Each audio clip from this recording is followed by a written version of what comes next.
primeira fase aí, eu queria agora só retomar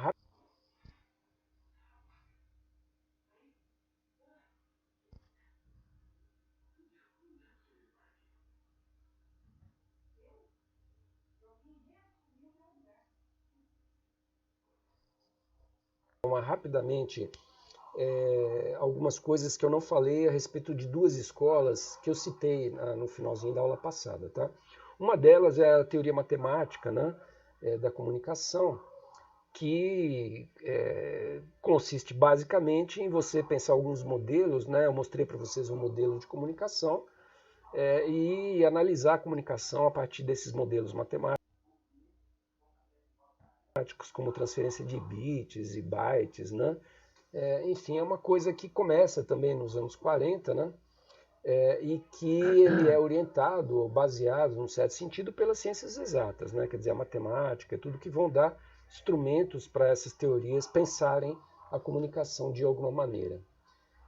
A partir de 40, então, do período da Segunda Guerra, essa teoria começa a ganhar um papel central, porque uma das questões que os militares tiveram que enfrentar durante a guerra era justamente a questão da comunicação dos exércitos, né? De como as pessoas se comunicavam com suas linhas de frente, de como a informação estratégica tinha que chegar nos lugares por meio de telégrafo, de ondas de rádio, né? E foi nessa época, então, que começou-se a perceber a necessidade de que esses canais de comunicação fossem protegidos contra a leitura, digamos assim, de invasores, ou seja, que ninguém entrasse no meu canal em que eu iria conversar com meus soldados e que começasse a escutar meus planos, né? Saber como é que a gente ia agir contra o inimigo, né? Então a comunicação ela começa a ganhar uma espécie de valor estratégico de guerra. E aí, nesse sentido, quer dizer, algumas máquinas foram desenvolvidas para fazer um embaralhamento da informação, né? Criar códigos ou criptografia da informação, para que mesmo que essas informações fossem transmitidas via rádio ou via telégrafo, ondas de fios, passando por postes e tudo mais, que não fosse só alguém colocar um microfone lá naquele fio lá e escutar o que estava passando lá e que descobrisse os planos todos né, de cada uma das forças ali, né? Então, uma época que nasce aquele famosa máquina, o Enigma, vocês já devem ter ouvido falar dela, que era uma máquina de criptografia alemã, que justamente, né, codificava as mensagens estratégicas de guerra, e quando chegava do outro lado lá, para quem tinha que ouvir, tinha uma outra máquina Enigma que o cara configurava lá com uma informação secreta, que ele sabia qual era a senha que ele tinha que usar, né? E a partir daquilo ele decodificava essa informação e conseguia ouvir a mensagem nítida, né? Do jeito que ela havia sido planejada de ser transmitida, né? Então essa ideia de que na guerra isso se tornou uma coisa fundamental, né? Então essas teorias matemáticas elas começaram a crescer muito porque os exércitos começaram a investir em gente que pensasse essas coisas, né? Tem aquele famoso filme lá do Turing, do Alan Turing, que é um matemático inglês, né? Em que justamente ele é recrutado para decifrar qual era o código do Enigma, porque nunca as pessoas não conseguiam decifrar, né? E aí ele rapidamente descobre que não decifravam porque era um código que partia de uma certa chave de código, né? A chave de código gerava um outro código de criptografia e cada mensagem que era enviada era mandada com uma chave diferente. Então não dava tempo de você descriptografar aquela chave, de você entender qual que era a chave e tudo mais. E até um momento que brilhantemente ele percebia que todas as mensagens terminavam com uma frase padrão, que era o Heil Hitler, né?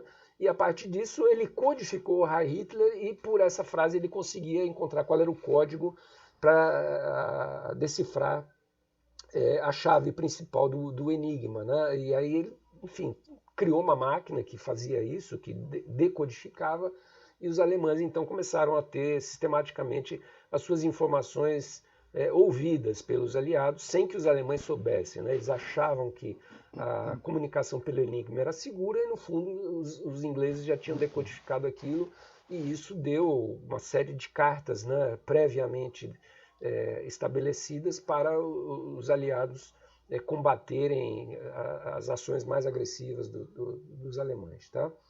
Esse modelo do Shannon é um modelo simples, né, que parte de uma fonte de informação que envia uma mensagem por intermédio de um codificador. Essa mensagem composta de sinais trafega por um canal, que pode ser cabo, pode ser onda eletromagnética, até chegar num decodificador e nesse destino ela é decodificada e volta-se a mensagem que chega ao seu destinatário. O modelo é simples, né? E aí toda a complexidade é essa, quer dizer, essa mensagem, quando ela é codificada, ela tem criptografia, não tem, que tipo de criptografia é, como é que a gente quebra isso, né?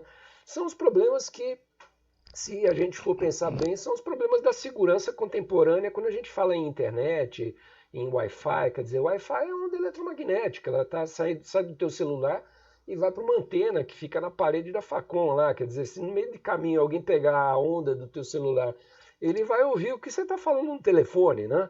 Então, esses problemas, né, que são problemas tecnológicos que fazem parte do horizonte da comunicação, né, e que dão ensejo, então, a toda uma ordem de pesquisa no campo da matemática, da física, né, da programação de computação, para codificar essas coisas, dificultar as escutas, impedir que pessoas que não deveriam ouvir as coisas ouçam, né?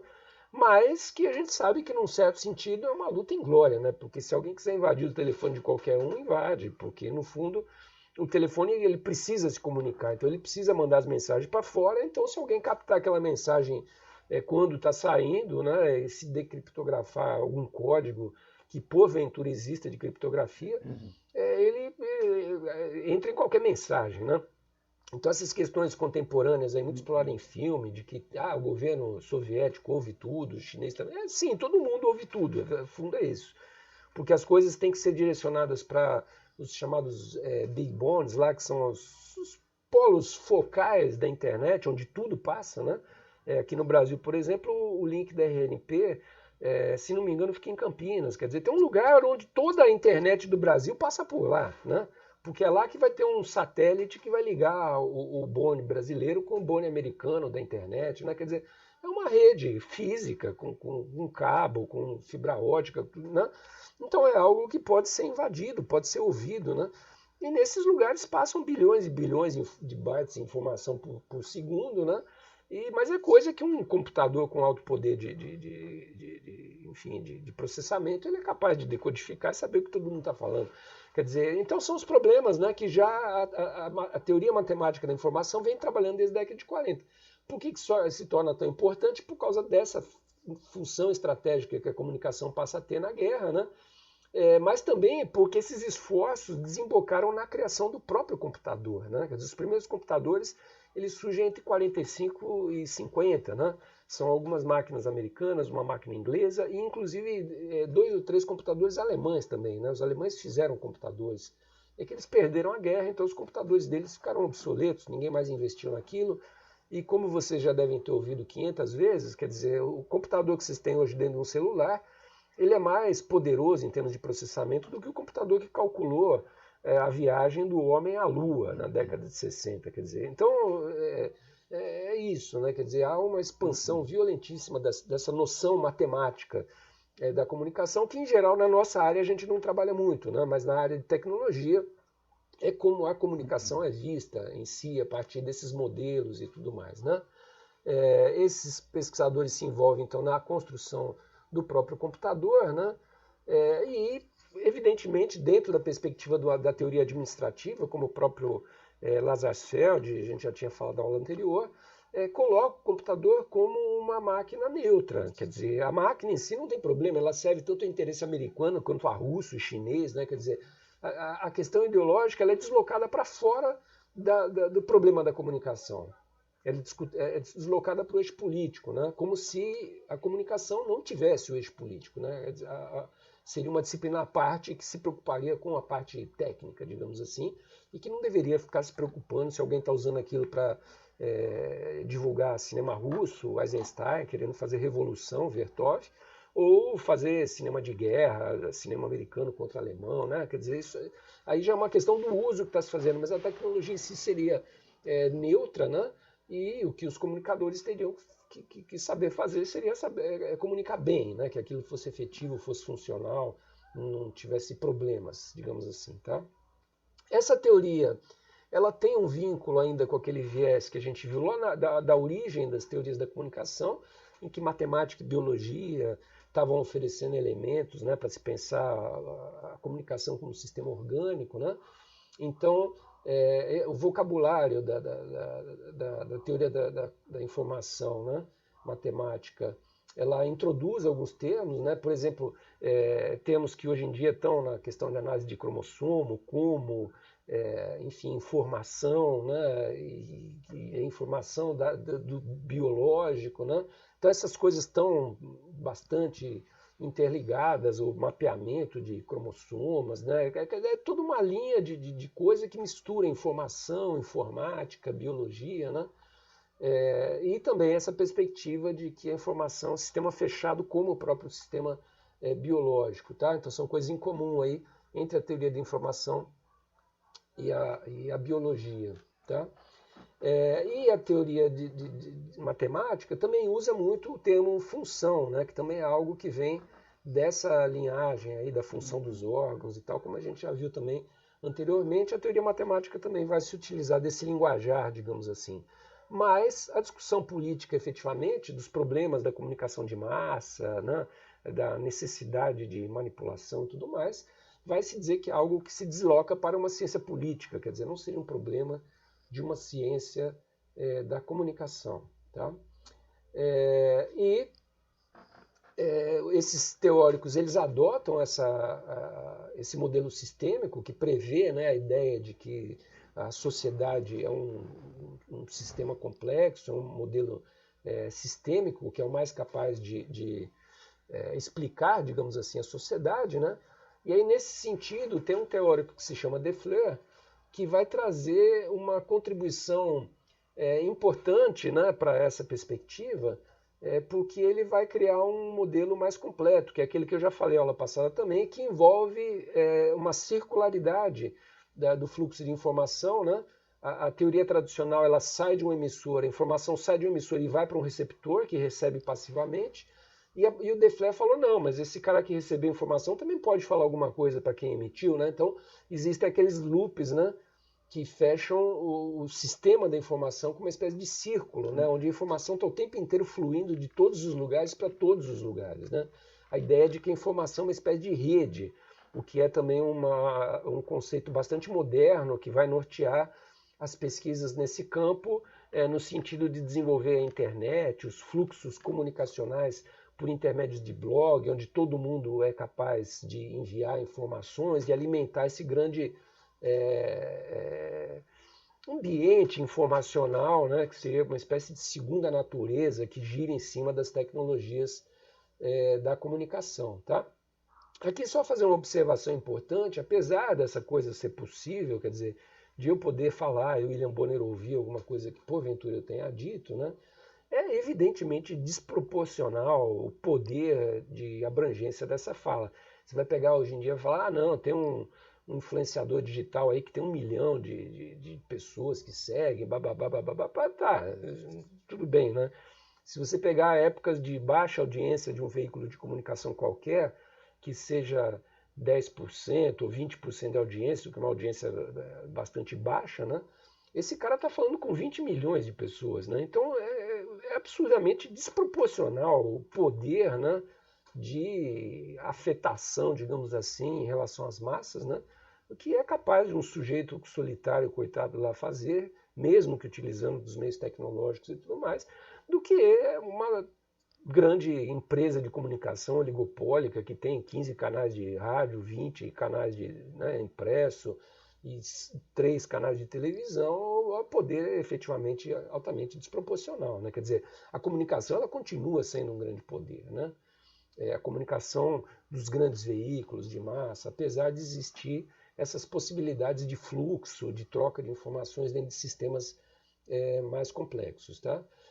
Aí dentro dessa perspectiva biológica de sistemas complexos, existem figuras, então, que vêm da biologia para tentar dar instrumentos para se pensar a comunicação, E um desses é a ideia da própria ecologia, né? Entender que existe uma natureza com uma certa ordem de funcionamento de seres, animais e vegetais e tal, e que também nessa esfera aí informacional também vai existir uma biologia com papéis diferentes, com, né, funções distintas e tudo mais, que seria uma espécie de espaço fechado, virtual, planetário, onde todo mundo está imerso também. A ideia de uma segunda natureza, né? Uma segunda ecologia, que é uma ecologia do ambiente comunicacional. Tá? E aí essa ecologia ela teria basicamente dois ramos, né? O primeiro que tem comunidade, o próprio ser individual, ou seja, ocupa da interação entre o sujeito e as suas modalidades lá de tempo e espaço, aonde que ele consegue se comunicar e tudo mais. E o segundo, né, que seria referente à organização dos sistemas de transação entre os seres, né, o que esses autores vão chamar de logosfera, né, uma espécie de condicionamento do planeta por meio de canais múltiplos que põe as mensagens em circulação, quer dizer, a ideia de que existem esses grandes sistemas de fluxo de informação aí, que estão na mão então de corporações e tudo mais. Tá? A matéria-prima dessas teorias é a informação, vista como bits e bytes, né, algo matematicamente quantificável, zeros e uns, que hoje em dia, como a gente trabalha com computação, a gente tem muita clareza dessa capacidade da gente transformar vídeos em bytes, transformar a fala em bytes, transformar, né, a sala de aula em bytes, um movimento de virtualização violento da sociedade, né? E que a perspectiva de que essa virtualização vai colocando ordem numa sociedade que, por natureza, tem uma tendência à entropia. Né? Entropia é o que é? É o fato de que a informação ela se perde, ou ela se embaralha, ou ela fica desorganizada. Né? E que o tempo inteiro tem que estar tendo alguma capacidade de organização. Quer dizer, isso é muito interessante para pensar aquela questão das massas e da comunicação de massa. Quer dizer, as massas em si, se você deixar todo mundo solto e livre, falando e comunicando, aquilo vai virar uma confusão. Né? Então você precisa de alguém que vai, organize e fala assim, olha, o mundo funciona assim, vocês precisam estudar antes de entrar no mercado de trabalho, quando vocês entrarem vocês vão ter direito a fundo de garantia ou não. Quer dizer, as regras todas que a sociedade fica colocando o tempo inteiro às massas, para que a sociedade não se perca na tendência natural dela, a entropia, né? Que seria algo que leva à revolução, à confusão, à bagunça, à desordem. Né? Então isso é uma característica forte das teorias matemáticas que vai fazer com que elas tenham um viés bastante reacionário, né? Bastante conservador, no certo sentido. Tá? E essa perspectiva, então, de que a informação, como é sujeita à entropia, né, ela só se organiza quando ela circula por esses meios. Né? O Robert Wiener, que é um teórico importante da cibernética, da teoria da informação matemática, né, acha que qualquer segredo ou controle dos meios de comunicação, né, faz o progresso da sociedade retornar ao nível da barbárie. Por quê? Porque a informação não vai estar mais circulando. Tá? Quando você é contra a liberdade de imprensa, você está impedindo que a informação circule, e isso em algum momento vai estourar. Né? Quer dizer, então, é uma teoria que, num certo sentido, de direita, conservadora, mas também não é nazista, quer dizer, ela é anti o reacionarismo, né? Absurdo, extremado. Né?